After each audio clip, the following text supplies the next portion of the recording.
जब ये चीजें चल रही थी, इन चीजों की शुरुआत हुई, तो उस समय सिविल सर्विसेज जो आईसीएस उस समय बोला जाता, जो आज का आईपीएस है, ये उसके भी एग्जाम शुरू हो गए। जब इंडिया में एजुकेशन आया तो सारी चीजें बढ़नी शुरू हो गई। तो हुआ कि भी सब कुछ हम कर रहे हैं तो इंडिया से सिविल सर्विसेज भी कराएं, यहाँ के लोगों को कोई बैठा है यहाँ एडमिनिस्ट्रेशन करने के लिए। उसमें कंडीशन है कि जो इंटरव्यू होगा उसको हम वह एग्जाम भी वही कराएंगे स्टार्टिंग में, और इंटरव्यू भी लंदन ही होगा, वहीं की वहीं सारी चीजें होंगी। सुभाष चंद्र बोस एक बहुत रिनाउंड नेम रहा इंडिया में, तो नेताजी सुभाष चंद्र बोस ने भी सिविल सर्विसेज निकाली थी और वो इंटरव्यू देने पहुंचे। बहुत ही ताकतवर इंसान, बहुत आईक्यू बेहतरीन था उनका।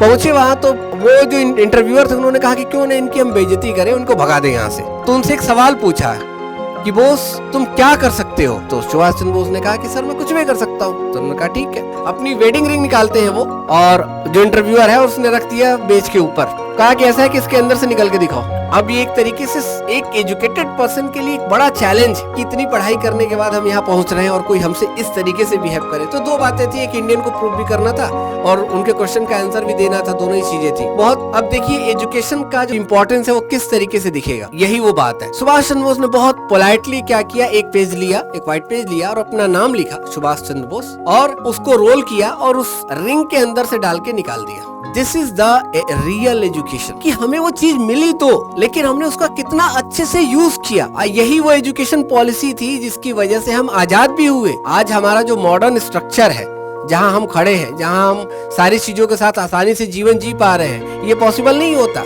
ये मॉडर्न एजुकेशन का ही पार्ट है, वहीं से हमको चीजें मिली हैं।